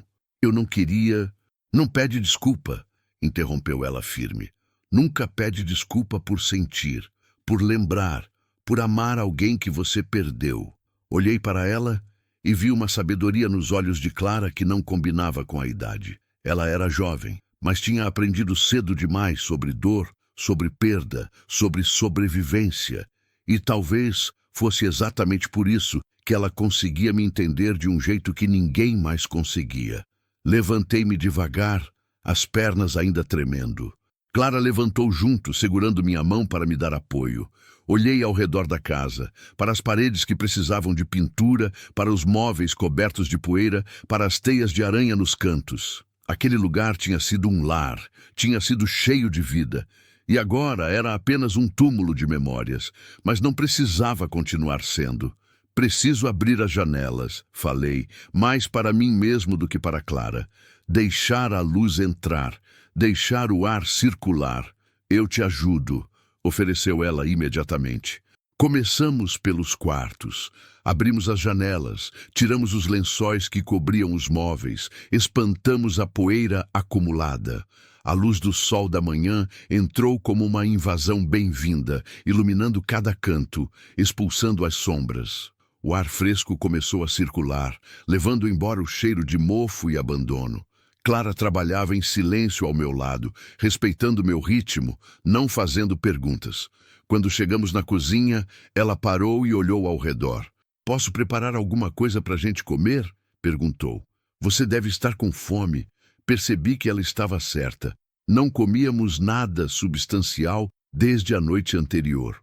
O estômago roncava, mas eu estava tão concentrado nas emoções que nem tinha notado. "A geladeira deve estar vazia", avisei. "Mas tem um mercadinho na esquina. Eu posso ir lá e..." "Me dá o dinheiro que eu vou", interrompeu Clara. "Você fica aqui, descansa um pouco. Eu volto logo." Hesitei. Não porque não confiasse nela, mas porque tinha medo. Medo de que ela saísse e não voltasse. Medo de que percebesse que tinha cometido um erro ao confiar em mim. Medo de ficar sozinho de novo. Clara deve ter percebido minha hesitação porque sorriu. Um sorriso pequeno, mas genuíno. "Eu volto, Antônio. Prometo." E havia algo na voz dela, na forma como me olhou, que me fez acreditar. Peguei algum dinheiro na carteira e dei para ela, junto com instruções de como chegar ao mercadinho. Clara pegou a sacola dela, que nunca largava, e saiu. Fiquei sozinho na casa pela primeira vez em anos. Sentei-me no sofá velho e olhei ao redor. Tudo ali tinha história. A mesa onde Marlene e eu jantávamos conversando sobre o dia. A estante onde guardávamos os livros que ela adorava ler. A foto na parede. Nós dois na praia, em uma das poucas viagens que fizemos juntos, sorrindo como se o mundo inteiro nos pertencesse. Levantei-me e fui até a foto. Passei os dedos pelo vidro empoeirado, limpando-o devagar. Marlene estava linda naquela foto. Cabelos ao vento, pés descalços na areia, aquele sorriso que iluminava qualquer ambiente. Ela parecia tão viva, tão presente, que por um momento eu quase podia ouvir sua risada. "Desculpa, meu amor", sussurrei para a foto. "Desculpa por ter demorado tanto, por ter fugido, por ter desperdiçado tanto tempo." Não houve resposta, claro, apenas o silêncio da casa. Mas de alguma forma, aquele silêncio era diferente agora. Não era mais opressor, era pacífico. Como se Marlene estivesse me dizendo, de onde quer que estivesse, que estava tudo bem, que era hora de seguir em frente. Ouvi a porta se abrindo e me virei rapidamente. Clara voltou carregando 2 sacolas cheias de compras. Ela estava sem fôlego, mas sorrindo. "Consegui", anunciou, orgulhosa. "Comprei pão, manteiga, ovos, café, arroz, feijão, algumas frutas e até achei uma vassourinha e produtos de limpeza. Pensei que a gente ia precisar." Olhei para ela, aquela moça que há 2 dias era uma completa estranha, e senti algo se movendo dentro do meu peito. Não era amor, ainda não, mas era o começo de algo. Gratidão, talvez, ou esperança, ou simplesmente a percepção de que eu não estava mais sozinho. "Você voltou", falei, e havia emoção na minha voz. Clara parou, percebendo o peso daquelas palavras. "Claro que voltei." Ela colocou as sacolas na mesa da cozinha e veio até mim. "Eu prometi, e eu sempre cumpro minhas promessas." Passamos o resto da manhã limpando a casa. Clara assumiu o comando, organizando as tarefas, decidindo o que precisava ser feito primeiro. Ela tinha uma energia que eu não esperava, como se aquilo fosse uma missão, um propósito. E talvez fosse. Talvez ela precisasse daquilo tanto quanto eu. Precisava se sentir útil, necessária, parte de algo. Limpamos a cozinha completamente. Clara lavou os armários, os pratos empoeirados, as panelas esquecidas. Eu varri o chão, tirei o lixo acumulado, consertei uma torneira que estava pingando. Trabalhamos lado a lado, conversando pouco, mas conectados pelo esforço compartilhado. Quando a cozinha ficou limpa, Clara preparou um almoço simples. Arroz, feijão, ovos mexidos. Não era nada elaborado, mas o cheiro de comida sendo preparada naquela cozinha, depois de tantos anos, era quase mágico. Sentamos à mesa. A mesma mesa onde Marlene e eu tínhamos compartilhado tantas refeições. E comemos em silêncio. Mas não era um silêncio desconfortável. Era um silêncio de cansaço satisfeito, de trabalho bem feito, de pequenas vitórias conquistadas. A casa está começando a parecer um lar de novo, comentou Clara, olhando ao redor. É, concordei. Aos poucos. Depois do almoço, continuamos a limpeza. Clara quis limpar a sala enquanto eu enfrentava o quarto. Aquele quarto que eu não tinha coragem de entrar direito desde que Marlene morreu. Fiquei parado na porta por um longo momento, reunindo forças. Então respirei fundo e entrei. Comecei pelos pequenos objetos, os perfumes dela, que já não tinham mais cheiro, as bijuterias, guardadas na caixinha que eu tinha dado de presente no nosso primeiro aniversário de casamento, as revistas velhas que ela gostava de ler antes de dormir. Fui colocando tudo dentro de uma caixa com cuidado, com respeito, como se cada objeto fosse sagrado. E era, de certa forma. Quando cheguei no guarda-roupa, hesitei. Abri devagar e vi as roupas dela ainda penduradas. Vestidos, blusas, calças, tudo do jeito que ela deixou. Passei a mão pelos tecidos, sentindo a textura, lembrando de como ela ficava linda naquele vestido azul, de como gostava de usar aquela blusa florida nos domingos. Posso entrar? A voz de Clara veio da porta, suave, cautelosa. Pode, respondi.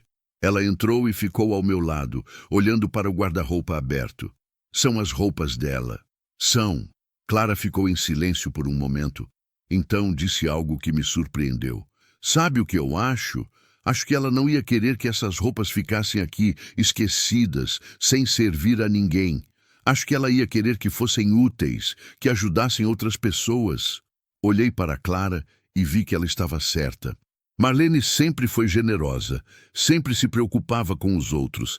Ela teria odiado a ideia das roupas dela apodrecendo num guarda-roupa enquanto havia gente precisando. Você tem razão, falei, a voz embargada. Tem uma instituição de caridade aqui perto. A gente pode doar. Quer que eu te ajude a separar? Assenti, grato. Juntos, começamos a tirar as roupas do guarda-roupa e dobrar com cuidado, colocando em sacolas para doação. Clara trabalhava com delicadeza, como se entendesse que cada peça de roupa tinha uma história, uma memória. E enquanto trabalhávamos, eu fui contando sobre o vestido azul que Marlene usou no nosso casamento, sobre a blusa que ela estava usando no dia em que nos conhecemos, sobre o casaco que ela adorava nos dias frios. Clara ouvia tudo, sem interromper, deixando-me falar. E conforme eu falava, conforme as roupas iam sendo separadas, eu sentia algo estranho acontecendo. Não era esquecimento. Eu nunca ia esquecer Marlene. Mas era aceitação. Era a permissão que eu estava me dando, finalmente, de deixar ir. De honrar a memória dela, não através da prisão ao passado, mas através da gratidão pelo que tivemos. Quando terminamos, havia 3 sacolas grandes cheias de roupas. Olhei para elas e senti pela primeira vez em anos que estava fazendo a coisa certa. Obrigado, falei para Clara, por me ajudar com isso. Você não precisa agradecer, respondeu ela. A gente está junto nisso, lembra? O dia passou rápido. Quando finalmente paramos para descansar, já escurecia lá fora. A casa estava transformada. Ainda tinha muito o que fazer, paredes para pintar, concertos para fazer, móveis para trocar, mas ela já não parecia mais um túmulo. Parecia um lugar onde era possível viver de novo. Sentamos no sofá da sala, exaustos, mas satisfeitos. Clara tinha o rosto sujo de poeira, os cabelos presos num coque bagunçado, mas ela estava sorrindo. Era a primeira vez que eu via ela realmente sorrindo. Não um sorriso pequeno e tímido, mas um sorriso verdadeiro que alcançava os olhos. "Acho que a gente trabalhou bem hoje", comentou ela. "Acho que sim."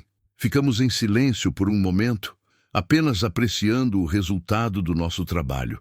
Então Clara virou para mim, o sorriso desaparecendo um pouco, substituído por uma expressão mais séria. "Antônio, eu preciso te falar uma coisa." Meu coração acelerou. Havia algo no tom dela que me deixou apreensivo. "O quê?" Ela respirou fundo, como se estivesse reunindo coragem. "Eu não sei como te agradecer por tudo isso, por me tirar da beira da estrada, por me trazer aqui, por me dar um lugar seguro.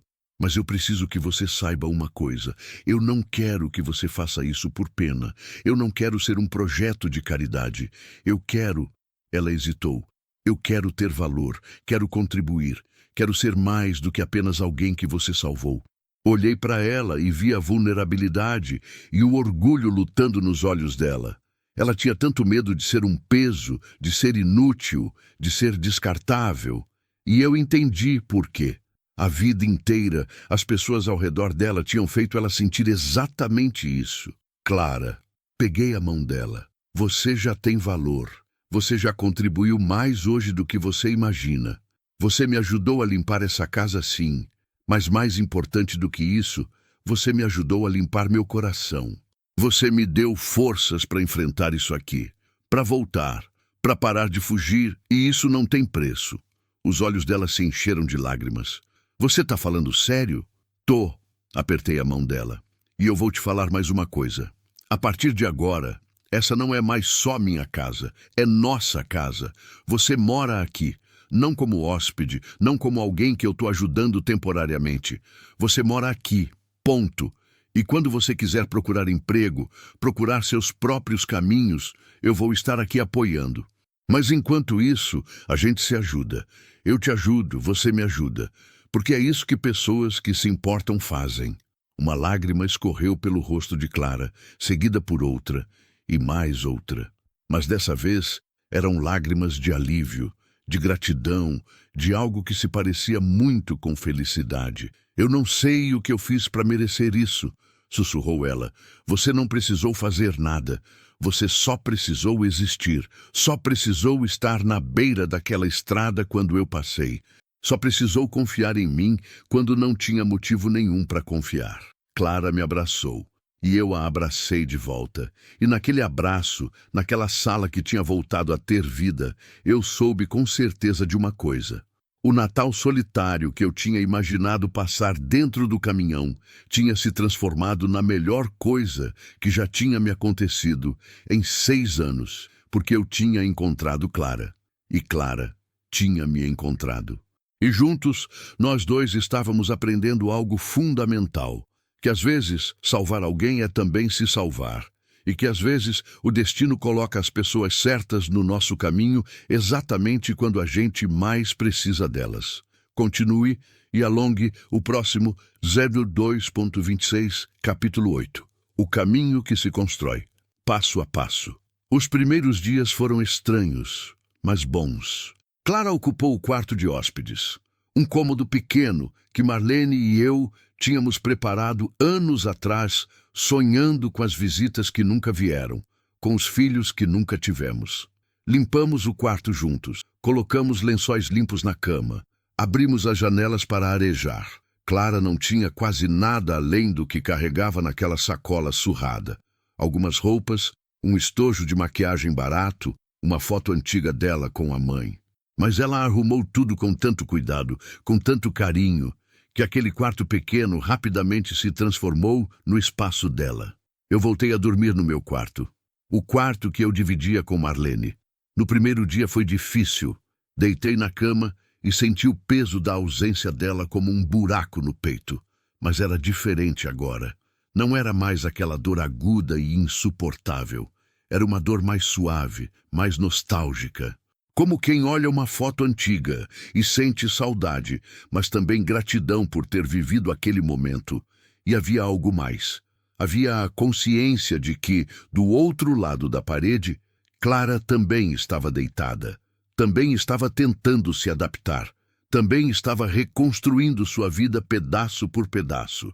E saber que eu não estava sozinho na casa, que havia outra pessoa respirando ali, vivendo ali, existindo ali, trazia um conforto que eu não sabia que precisava. Na manhã do segundo dia, acordei com o cheiro de café. Fui até a cozinha e encontrei Clara já acordada preparando o café da manhã. Ela tinha amarrado os cabelos num rabo de cavalo, vestia uma das roupas simples que trouxera na sacola e se movia pela cozinha com uma naturalidade que me surpreendeu. Era como se ela sempre tivesse estado ali. "Bom dia", cumprimentou ela, sorrindo timidamente. "Espero que não se importe. Achei que podia preparar o café enquanto você dormia." "Não me importo", respondi ainda meio zonzo de sono. "Você não precisava." "Eu sei que não precisava, mas eu quis." Ela colocou uma xícara de café fumegante na minha frente. Além do mais, a gente combinou que ia se ajudar, lembra? Sorri. Ela estava certa. Tomamos café juntos, conversando sobre coisas simples, o que precisávamos comprar para a casa, pequenos reparos que eu tinha notado, planos para o dia. Era tudo tão normal, tão cotidiano, que por momentos eu esquecia de como aquilo era inusitado. Como era estranho ter uma moça que eu mal conhecia morando na minha casa, compartilhando meu espaço, fazendo parte da minha rotina. Mas ao mesmo tempo não parecia estranho. Parecia certo. Depois do café, Clara insistiu que queria começar a procurar emprego. "Eu não posso ficar aqui sem fazer nada, Antônio", argumentou ela determinada. "Eu preciso contribuir. Preciso ter meu próprio dinheiro. Minha própria independência." Eu entendia perfeitamente. Clara precisava daquilo não só pela questão financeira, mas pela própria autoestima. Ela precisava provar para si mesma que era capaz, que tinha valor, que podia se sustentar. "Tá bem", concordei. "Vamos fazer assim. Hoje, nós dois vamos sair. Eu preciso resolver umas coisas da transportadora, acertar uns pagamentos. E você pode aproveitar para entregar currículos, ver as oportunidades. O que acha?"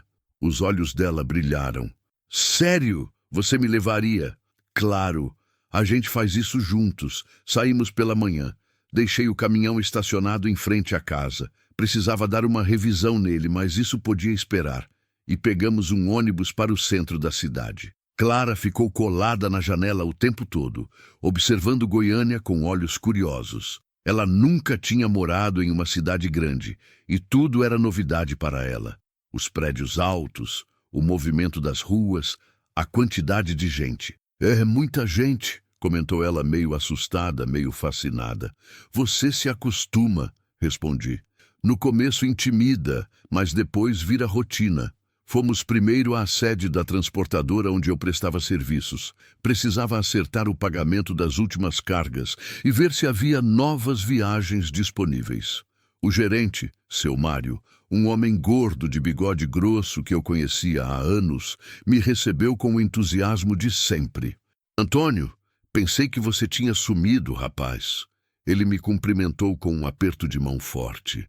"Fazia tempo que você não aparecia por aqui pessoalmente." "Pois é, seu Mário, tive que resolver umas coisas." Foi quando ele notou Clara, que estava parada discretamente atrás de mim. "E quem é a moça?" "É a Clara." Apresentei sem entrar em detalhes. "Ela está morando comigo agora." Seu Mário arqueou as sobrancelhas, claramente surpreso. Ele me conhecia há tempo suficiente para saber sobre Marlene, sobre como eu tinha me isolado depois da morte dela. Ver eu com uma mulher em casa era novidade. "Que bom, rapaz. Que bom mesmo." Ele sorriu genuinamente. "Já estava na hora de você seguir em frente. Conversamos sobre trabalho, havia algumas cargas disponíveis para as próximas semanas, mas nada urgente.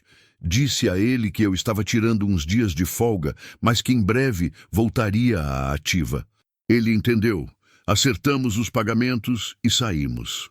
Clara ficou quieta durante a conversa, mas quando saímos, ela perguntou: "Ele falou sobre você seguir em frente. Sobre mim?" Falou. "E você? Você se incomoda com as pessoas pensarem que a gente é..." Ela não terminou a frase, mas eu entendi. As pessoas iam assumir coisas, iam achar que éramos um casal, que havia algo romântico acontecendo. Era inevitável.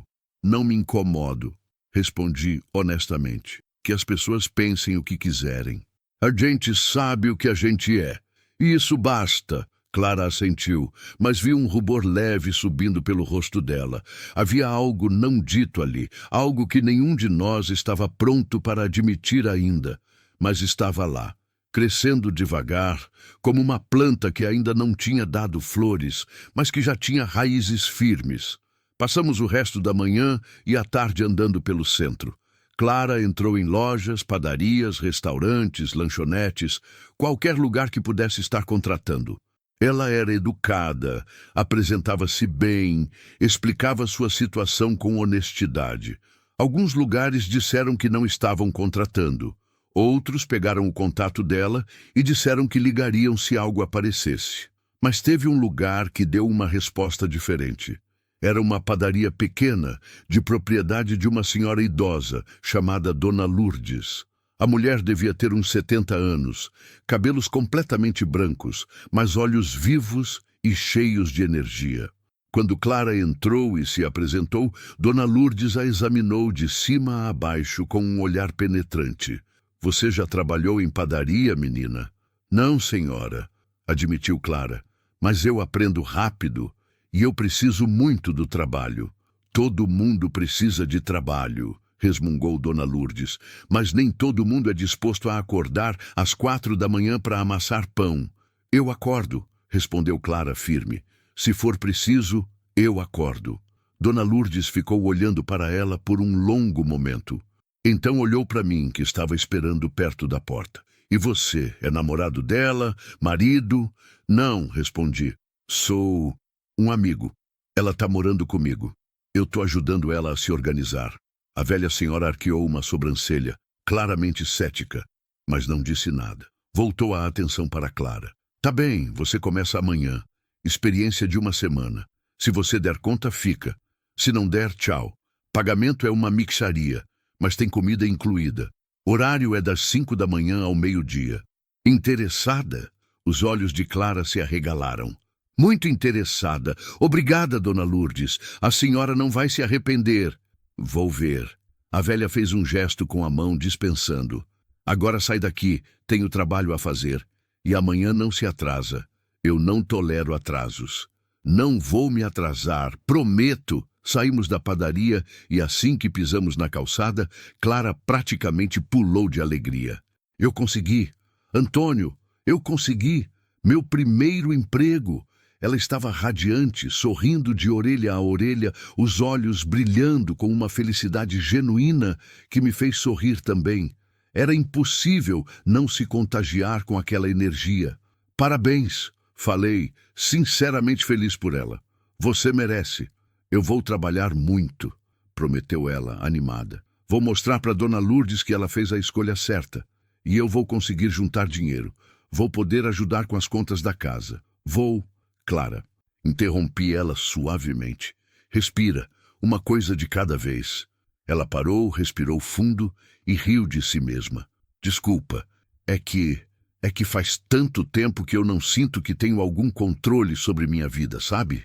E agora parece que as coisas estão começando a se encaixar." "Estão", concordei. "Aos poucos, mas estão." Voltamos para casa no final da tarde. Paramos no mercado para comprar ingredientes e juntos preparamos o jantar. Um arroz com carne moída e salada. Nada muito elaborado, mas o ato de cozinhar juntos, de compartilhar aquele espaço, de conversar enquanto cortávamos legumes e mexíamos a panela, tinha algo de profundamente íntimo. Depois do jantar, sentamos na varanda da frente da casa. O céu estava limpo, cheio de estrelas. O ar estava fresco, trazendo o cheiro de jasmim do jardim da vizinha. Ficamos ali em silêncio por um tempo, apenas apreciando a quietude da noite. Foi Clara quem quebrou o silêncio. Sabe, eu tenho pensado muito nesses últimos dias, sobre tudo o que aconteceu, sobre como eu te encontrei, sobre como você me ajudou sem nem me conhecer. Ela parou, escolhendo as palavras. Eu não acredito muito em destino. Acho que a vida é só uma sequência de acasos. Mas às vezes eu fico pensando se não foi mais do que acaso, se não foi, sei lá, algo maior. Olhei para ela. O rosto dela estava iluminado pela luz fraca da varanda e ela parecia tão jovem, tão vulnerável, mas ao mesmo tempo tão forte. Eu costumava não acreditar em nada disso, confessei. Depois que Marlene morreu, eu achei que o universo era só caótico, cruel, sem sentido. Mas agora eu não sei. Talvez você esteja certa. Talvez tenha algo maior acontecendo. Você acha que Marlene... Clara hesitou. Você acha que ela teria gostado de mim? A pergunta me pegou desprevenido. Pensei honestamente na resposta. Acho que sim, ela era muito acolhedora, sempre se preocupava com os outros, sempre queria ajudar. Eu acho que ela teria gostado de você, teria te abraçado e dito que você era bem-vinda. Clara sorriu, mas havia lágrimas nos olhos. Eu queria ter conhecido ela. Eu também queria que você tivesse conhecido. Vocês duas, acho que teriam se dado bem. Ficamos em silêncio de novo, mas era um silêncio confortável. Um silêncio cheio de compreensão mútua, de memórias compartilhadas, de esperanças tímidas para o futuro. Antônio, a voz de Clara saiu baixinha. Oi, obrigada, por tudo, por me salvar, por me trazer aqui, por me dar uma chance de recomeçar. Eu não sei onde eu estaria agora se você não tivesse parado naquela noite. Virei para ela e peguei sua mão. E obrigado você. Por me lembrar que ainda existe bondade no mundo, por me fazer voltar para essa casa, por me ajudar a limpar não só os cômodos, mas também as memórias, por me mostrar que é possível viver de novo. Ela apertou minha mão e ficamos ali, de mãos dadas, olhando as estrelas. Não havia pressa, não havia pressão, apenas dois seres humanos feridos, cada um ajudando o outro a curar, cada um descobrindo que talvez a solidão não precisasse ser permanente. As semanas seguintes estabeleceram uma rotina. Clara acordava às 4:30 da manhã, se arrumava em silêncio para não me acordar e ia a pé até a padaria. Eu acordava um pouco mais tarde, preparava café, cuidava da casa, resolvia pendências. Algumas vezes eu pegava viagens curtas, cargas rápidas que me faziam voltar no mesmo dia, mas pela primeira vez em anos eu não ficava semanas fora. Eu voltava para casa, porque agora eu tinha um motivo para voltar. Clara se adaptou rápido ao trabalho na padaria. Dona Lourdes, apesar do jeito rabugento, gostou dela. Disse que a menina era esforçada, pontual, educada. Depois da semana de experiência, efetivou Clara. O salário era pequeno, mas Clara tratava cada real como se fosse um tesouro. Ela insistiu em contribuir com as despesas da casa e eu aceitei, não porque precisasse do dinheiro, mas porque sabia que ela precisava sentir que estava contribuindo. Aos poucos, a casa foi mudando. Clara trouxe plantas. Disse que queria que o lugar ficasse mais vivo. Compramos tinta e pintamos algumas paredes. Consertamos a cerca do quintal.